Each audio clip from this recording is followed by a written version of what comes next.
On peut très très bien imaginer un sujet avec le jugement. Ce n'est pas un problème en soi. Il y a une tentation, par exemple, d'aller vers des troisièmes parties du style mais finalement, l'important, c'est de bien juger.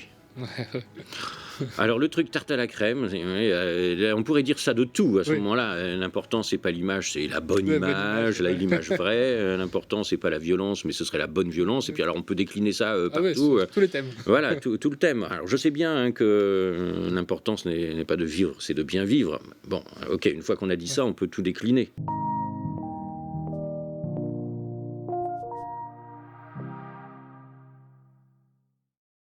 Salut Frédéric! Salut Pitchy. Écoute, je suis très content de te voir pour, justement cette vidéo sur les ultimes conseils du Mm. concepteur. Donc, on a l'habitude maintenant, ça fait plusieurs années.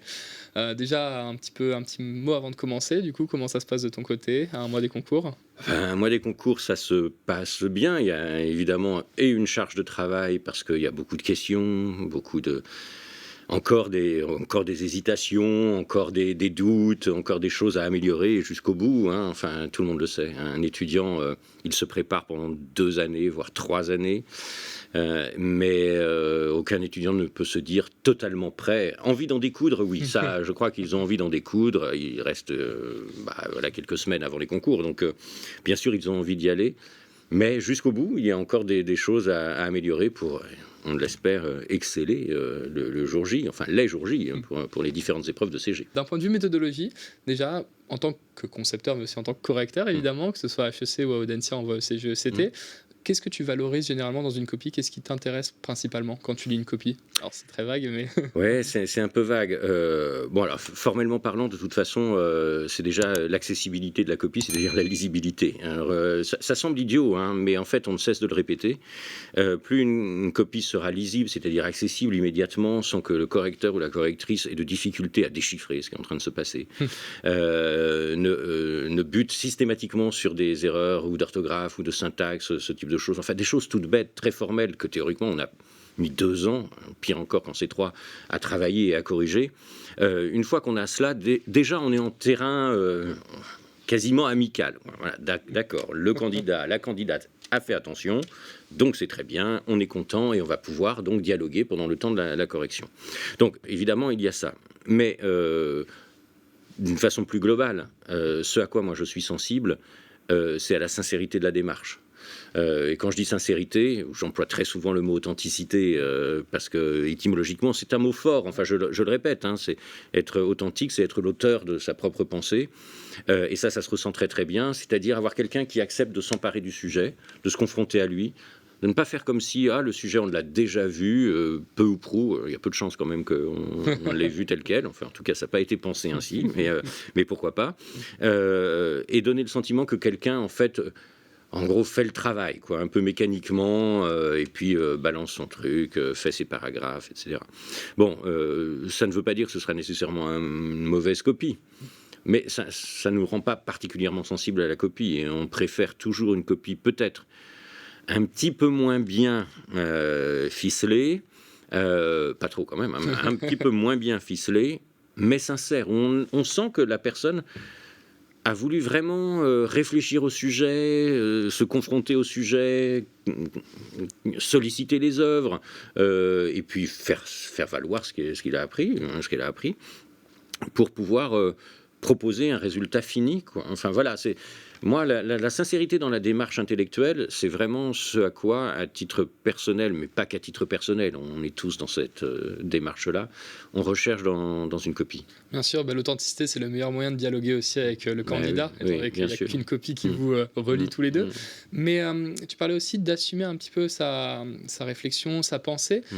Est-ce que tu pourrais développer ce point-là? Est-ce que c'est au niveau des auteurs, au niveau des réflexions personnelles? Comment tu anticipes un petit peu justement cette authenticité? Bah, je voudrais que l'on évite ce qui s'est passé l'année dernière et que l'on soulignait Ouais, ensemble la vidéo de début d'année. au tout début d'année, que l'on se retrouve à nouveau avec des copies qui sollicitent toujours les mêmes auteurs et toujours de la même façon.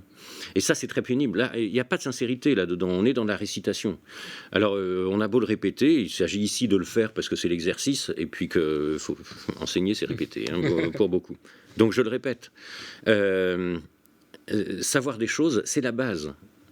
C'est pas l'attente finale, c'est le prérequis. Donc, nous, ce qui va être vraiment intéressant pour nous, c'est d'aller vérifier comment les candidates et les candidats se servent de ce qu'ils ont appris, quelles que soient les œuvres qu'ils aient travaillées, voilà, la façon qu'ils aient eu de travailler pendant l'année, d'aller voir comment ils s'en servent, comment ils sollicitent ces œuvres, comment ils les composent, comment ils font dialoguer ces œuvres avec leur propre façon d'appréhender les choses, parce que j'imagine quand même qu'au bout de quelques mois à avoir travaillé sur Juger, on a quelques idées, même si les axes sont très vastes pour juger, on a quelques idées de ce que peut signifier le mot juger. En discutant l'année dernière et même l'année d'avant sur la violence et sur l'image, on avait eu, avec mon collègue à HEC, co-concepteur, on avait eu cette remarque pour laquelle on s'était dit qu'on n'était pas certain, au bout du bout de la lecture de nos copies, que les candidats aient vraiment su ce que signifiait, ce qu'était ni l'image, ni la violence. Ils savaient des choses sûres, mais savaient-ils ce que c'était? Ça, c'est encore autre chose. Peut-être que juger, parce que c'est un verbe, c'est pas une notion, parce que c'est quelque chose qui est en acte, parce que c'est quelque chose qui marque de son empreinte le réel, nécessairement. Peut-être cela donnera-t-il lieu à davantage d'appréhension de ce qu'est le verbe juger. En tout cas, c'est ce que l'on souhaite.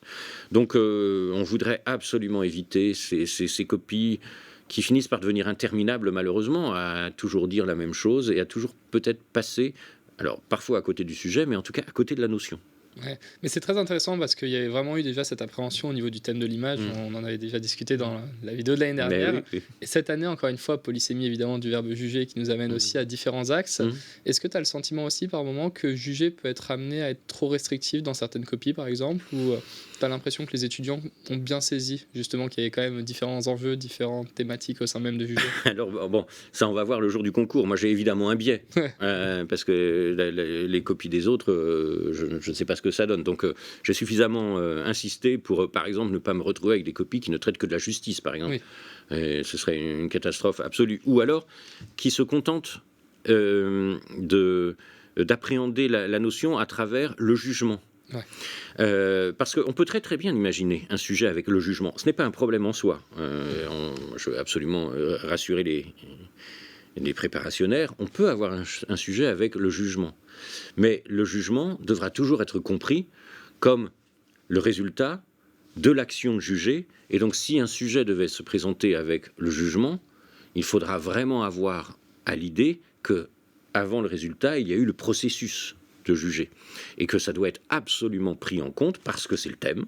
C'est pas le jugement, c'est juger, le thème, doit absolument être pris en compte dans l'élaboration de la pensée et de la dissertation. Et justement, c'est toutes ces subtilités qui font encore une fois qu'on traite particulièrement bien la spécificité du sujet. Et donc, quand on se retrouve avec un verbe comme juger, très souvent on a tendance un peu à le réduire aussi à simple fait que ce soit un verbe, alors que justement il y a beaucoup d'autres enjeux derrière. Par rapport à ce que tu peux lire aussi, alors encore une fois je sais que c'est un petit panel que tu as pour ce côté-là, mais est-ce que tu as aussi le sentiment que ça parle concrètement aux élèves ce thème?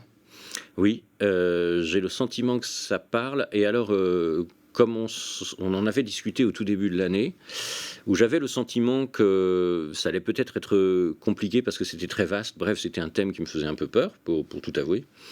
En fait, je me suis rendu compte que assez rapidement, les étudiants s'emparaient du thème. Ça leur parlait beaucoup, alors sans doute l'actualité, sans doute le monde tel qu'il va les a aidés à mettre un peu de réalité derrière cette notion de culture générale. Mais pour autant, non, je suis assez heureux de voir qu'ils se sont vraiment emparés du sujet, qu'ils ne l'ont pas réduit à un axe particulier, même s'il y a des tentations, enfin je ne sais pas si toi tu l'as vu parmi ce que toi tu as pu corriger, mais il y a une tentation, par exemple, d'aller vers des troisièmes parties du style mais finalement l'important c'est de bien juger. Alors le truc tarte à la crème, on pourrait dire ça de tout à ce moment-là. L'important, c'est pas l'image, c'est la bonne image, l'image vraie. L'important, c'est pas la violence, mais ce serait la bonne violence. Et puis alors, on peut décliner ça partout. Tous les thèmes. Voilà, tout le thème. Alors je sais bien que l'importance n'est pas de vivre, c'est de bien vivre. Bon, ok, une fois qu'on a dit ça, on peut tout décliner. Et Socrate avait raison de le dire, ça je ne dis pas le contraire. Mais enfin, là, évidemment que l'essentiel en tout, ça va être de bien juger, mais j'ai envie de dire aux étudiantes et aux étudiants, s'ils veulent être bien évalués, il va falloir qu'ils sortent de l'ornière de bien juger en grand 3. Voilà, très vraisemblablement. Je ne dis pas que l'idée de bien juger ne soit pas au cœur de la matrice, mais bien juger, ça veut dire quoi ? Ça veut dire peut-être juger humainement, mais alors là, on a déjà fait un pas vers le prochain thème. Donc, et encore une fois, le principe même de ces grands 3 aussi, qui se calquent en fonction de tous les sujets, c'est très rarement un bon signe, parce qu'ici, c'est un peu... Je m'avance pas et je prends pas trop de risques non plus. C'est exactement ça. Et en fait, c'est très ambigu aussi, bien jugé comme c'est très ambigu. Et puis surtout, on risque de se retrouver dans ce que l'on dénonçait tout à l'heure, c'est-à-dire, mon grand 3, ce sera bien jugé, il est déjà prêt, quoi qu'il arrive, quel que soit le sujet, je le déroule. Non, là, on va... Mais alors, c'est droit dans le mur. Ou alors, droit dans l'ornière. C'est ce que j'ai tendance à répéter systématiquement. Si tout le monde suit toujours le même chemin, il finit par se creuser. Et finir par devenir un chemin tellement creux que ça se referme sur les candidats. Donc non. Mais justement, ça fait écho encore à ce que tu disais, au rapport à l'authenticité, à la spécificité du sujet. Et en fait, c'est intéressant évidemment de réfléchir à des grands 3 pendant l'année, parce qu'il y a une panoplie de sujets qui permet aussi de comprendre tous les enjeux du thème, et ça c'est très bien. Mais se réduire encore une fois à avoir une pensée un peu unique, c'est très mauvais signe. On en parlait déjà à l'époque avec les paragraphes qu'ils apprenaient par cœur. J'ai l'impression que ça s'est un peu calmé là-dessus. Mais généralement, une dissertation unique, très mauvais signe. Un grand 3 unique, très mauvais signe. Et pour revenir sur les étudiants, j'ai l'impression en tout cas que le fait qu'ils puissent comprendre le thème à travers aussi le fait qu'ils le vivent au quotidien aussi, parce que c'est un thème qui nous parle, ça leur permet d'avoir aussi un peu plus de maturité que sur d'autres thèmes. J'ai l'impression que ça leur parle plutôt bien, en tout cas à ce niveau-là. C'est-à-dire que l'image les invitait à comprendre le monde dans lequel ils vivaient, mais peut-être ne les engageait pas, peut-être parce qu'ils sont spectateurs et pas producteurs. Ne les engageait pas autant que le verbe juger a été amené à les engager, tout simplement parce qu'on juge. On juge à longueur de temps. Ils sont jugés, ça ils le savent, à longueur de copie, ils sont jugés. Mais ils sont jugés par le regard d'autrui, ils sont jugés socialement parlant, ils vont être jugés ou vont se juger eux-mêmes en fonction des écoles qu'ils vont avoir, et ils vont porter sur eux un regard souvent beaucoup trop dur et sans doute en plus biaisé. Et puis le monde est actuellement rempli de jugements, de procès très médiatiques. Ils sont obligés de prendre position. Il y a des élections municipales, peut-être sont-ils allés voter. Ils ont bien dû juger en leur âme et conscience pour qui voter, et ils se sont rendus compte que ce n'était pas facile, parce que le monde politique est un monde mouvant, avec des surprises, et comment fait-on pour juger face à ces surprises? Enfin, tu vois, ça a été, et c'est vrai, ce que tu disais, ça a été un moment particulièrement intéressant, parce que je crois qu'il y a eu des mises en pratique immédiates par rapport à la prise de recul que l'étude peu théorique du sujet les a amenés à faire. Oui. C'est ça, et d'un autre côté, ça montre aussi qu'il y a une responsabilité dans l'acte de juger, et d'un autre côté, c'est pas si simple de juger non plus, et que finalement, quand on conscientise tout ce que ça engrange, est-ce qu'on a tous envie de juger? Pas sûr. Peut-être pas. Exactement. Et d'ailleurs, on a aussi, sans transition, on a aussi beaucoup d'élèves qui essayent de calquer un peu une définition de juger, comme juger étant trancher, évaluer, décider. Qu'est-ce que tu en penses un peu de ces formulations toutes faites en introduction? Est-ce que c'est si nécessaire que ça, loin de là? Alors, pour ma part, ça n'est pas nécessaire, puisque ce sont des définitions qui sont des définitions de prérequis. Ce sont des choses qu'en général, on a vues au tout début de l'année. On est, je le rappelle, dans une dissertation finale.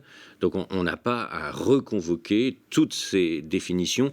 Je veux dire, comme s'il s'agissait d'un dictionnaire, non pas des idées reçues, on n'est pas chez Flaubert, mais comme s'il s'agissait d'un dictionnaire, et on recommence avec juger qui peut se décliner en tac, on va avoir toutes les déclinaisons de juger. C'est très artificiel, c'est surtout très scolaire. On ne s'est pas entraîné pendant tous ces exercices dissertatifs pour à la fin refaire exactement la même chose que ce qu'on aurait pu faire au lycée, quoi. Donc c'est pas ça. Moi, j'ai tendance à conseiller toujours à mes étudiants, ça y est, les derniers devoirs que j'ai rendus hier, ils voulaient s'entraîner la semaine dernière, mais ils se sont entraînés, donc ils ont eu leur devoir. Mais maintenant, en tout cas, moi je suis content de ce qu'ils font parce qu'il y a de très très jolies introductions.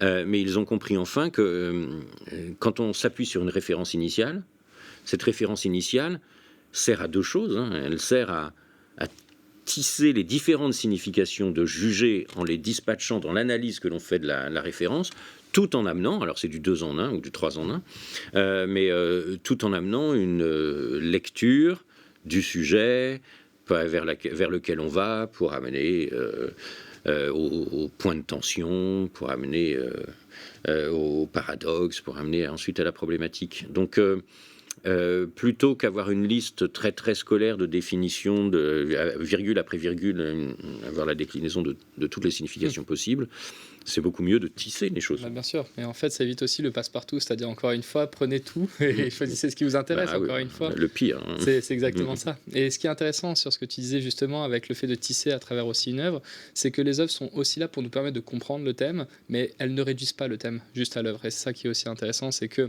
fondamentalement on a des étudiants qui nous disent tiens, si on ne parle pas de la critique de la faculté de juger de Kant, est-ce que c'est éliminatoire ? Non, pas du tout. Ouais. Ça ne l'est pas. Mais comme tu le dis, et c'est très très juste, c'est ce à quoi servent les œuvres.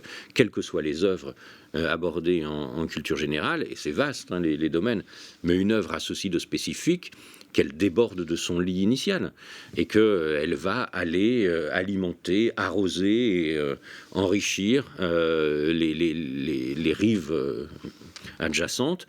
Et de ce fait, des idées vont pouvoir pousser en dehors de l'œuvre, parce que l'œuvre, justement, étant grande, a réussi à se dépasser elle-même. Donc c'est ce à quoi servent les œuvres. Sinon, on écrit un essai, sinon on écrit un article, et c'est absolument nécessaire. On a besoin de choses scientifiquement arrêtées, mais une œuvre, c'est pas scientifiquement arrêté, et c'est la raison pour laquelle d'ailleurs on peut très bien utiliser une œuvre dans une partie et réutiliser la même dans une autre partie, parce qu'elle a autre chose à nous dire. Elle ne peut pas être réduite à simplement une idée, un aspect de la notion. C'est vrai, et en même temps, d'un côté à l'autre, entre philosophie et littérature qui se complètent super bien, on passe du tout au tout, et d'un autre côté, comme tu le disais, une même œuvre peut servir d'appui sur différentes conceptualisations, différentes réflexions, et c'est pourquoi c'est aussi important de les contextualiser, de retranscrire une scène par exemple pour bien appuyer. Aujourd'hui on voit avec l'essor aussi de l'intelligence artificielle des élèves qui nous sortent des citations qui n'existent pas par exemple. Oui. Alors ChatGPT, très mauvais, ou alors un grand pouvoir d'imagination et parfois de mensonge, malgré lui, parce que si on va le chercher un petit peu, il avoue quand même qu'il a... Alors tu as raison, ce n'est pas une citation authentique, j'ai voulu synthétiser dans l'esprit de... Voilà. Bon. De toute façon, les citations hors contexte que l'on a apprises en dehors des œuvres, je comprends bien que ça puisse rassurer les étudiants, mais intellectuellement, ça n'est pas... Comment dire les choses, ça n'est pas honnête. Ça n'est pas honnête. On parlait de sincérité, c'est tout sauf sincère. Les seules citations qui fonctionnent vraiment, mais tout simplement parce qu'on comprend ce qu'elles veulent dire, ce sont celles qu'on a tirées soi-même des passages qu'on a lus. Voilà, c'est la seule façon. On a lu un texte, le texte a dit des choses, on va aller puiser dans ces choses un élément, deux éléments, qui peuvent être une citation, mais tout aussi bien parfois un champ lexical, des mots qui reviennent, ou des tournures stylistiques qui peuvent être mobilisées à un moment pour parler de juger notamment, ou de n'importe quel autre thème. Et c'est absolument nécessaire de faire cela, mais uniquement des œuvres que l'on a lues, que ce soit des textes un peu longs quand même, c'est mieux, ou que ce soit des œuvres complètes, mais que l'on a lues soi-même. Ce seront toujours les meilleures citations. Et c'est le meilleur moyen de nourrir la pensée, encore une fois. Et justement, pour revenir sur l'intelligence artificielle, très souvent, soit il nous fait des faux extraits, des fausses citations, soit au contraire, il fait quelque chose de très descriptif. Et le problème, c'est qu'ensuite, une fois que c'est restitué en copie, on s'éloigne aussi de l'intérêt d'une dissertation dans le descriptif. Mais, oui, parce que moi, sur l'intelligence artificielle, juste un petit point, moi je n'ai rien contre l'utilisation de l'intelligence artificielle si c'est fait intelligemment. Le problème, c'est que comme l'intelligence artificielle a tendance à simplifier, croit-on, pour ceux qui s'en servent, les recherches ou même l'apprentissage, ça aide plutôt à devenir plus bête qu'intelligent. Or, être intelligent, c'est avoir la capacité à tisser des liens qui ne sont pas d'abord établis entre 2 ou 3 choses, ou 4 parfois, on entre dans vraiment quelque chose de très complexe, mais l'intelligence, ça sert à cela. Mais si on ne maîtrise ni l'élément 1 ni l'élément 2, mais il n'y a rien d'intelligent là-dedans. Enfin, ChatGPT va faire des connexions, mais qu'on est incapable d'évaluer. Ça veut dire que lorsque ChatGPT nous propose des rapprochements un peu étonnants, on est incapable de les évaluer, on va droit vers la bêtise. Donc, le jour J, il n'y aura pas de chat, il n'y aura pas Claude, il n'y aura rien du tout. Donc, on se sert de son cerveau. Théoriquement, il a été bien fait, bien nourri pendant 2 ou 3 années de classe préparatoire. Il n'y a aucune raison que ça ne le fasse pas. Exactement. Et puis, on a toujours disserté sans aide externe. Oui. Donc, c'est pas prêt de commencer. Non. Enfin, ça peut peut-être commencer, mais ce sera peut-être aussi le début de la fin. Donc, on va éviter cette fin-là. Et justement, parlant de fin, si on doit rebondir un petit peu sur les derniers conseils à un mois des concours exactement, est-ce que tu aurais des petits conseils pour la fin, pour les étudiants qui nous regardent ? Bon, la première chose, il n'est plus temps à quelques semaines d'apprendre quoi que ce soit. Vraiment pas. Là, il faut s'assurer que l'on maîtrise, disons, au moins 10 références, vraiment de façon assurée, qui ne soient pas panachées entre philosophie, littérature et un tableau ou un film, enfin voilà. Donc, qu'il y ait quelque chose qui soit solide et que l'on puisse, quoi qu'il arrive, solliciter, maîtriser, défendre, parce qu'on y croit, parce qu'on maîtrise, parce qu'on n'est pas dans l'à peu près, ce genre de choses. Donc, déjà cela. Ensuite, les conseils, c'est reprendre des sujets ou essayer d'en inventer de nouveaux pour voir s'ils sont valides ou pas valides. Ça, c'est vraiment très, très intéressant comme exercice. Et puis, tenter de faire des plans pour voir si ça s'enchaîne bien, si on est dans la logique de l'analyse. Et puis, dernier conseil, mais qui n'est pas le moindre, rédiger. Ouais. Rédiger, c'est-à-dire rédiger 1, 2, 3 intros. On se dit par exemple, je sais pas, si on a 3 semaines, là, on fait une intro par semaine, une intro un peu solide pour voir ce que ça donne. Et puis on rédige peut-être tous les jours, parce que c'est un quart d'heure par jour. Donc ça va, un quart d'heure par jour. Imaginons qu'on soit à 3 semaines, 7 fois 21, ça fait 21 paragraphes. 21 paragraphes, c'est plus de 2 fois une dissertation. Donc on rédige un argument parmi tous ceux que l'on a déjà rencontrés, pour voir si on est capable de solliciter 1 ou 2 références à l'intérieur, en majeur, en mineur, et voir si on se fait sa plume, pour assurer la plume, s'assurer qu'on ne va pas être bloqué par le fait de trouver des mots, de trouver les bonnes structures, etc. Donc, continuer à faire ces entraînements régulièrement comme on fait ses gammes. C'est ça, et encore une fois, ce sont des paragraphes qui sont vraiment personnels et authentiques. Encore une fois, le but, c'est d'anticiper un peu aussi nos réflexions et pas de calquer des réflexions d'autres par cœur. Et aussi varier les sujets, très important. Pas toujours rester dans sa zone de confort. Non, pas toujours. Écoute, merci beaucoup Frédéric, en tout cas, toujours un plaisir. Et à très vite. À très vite.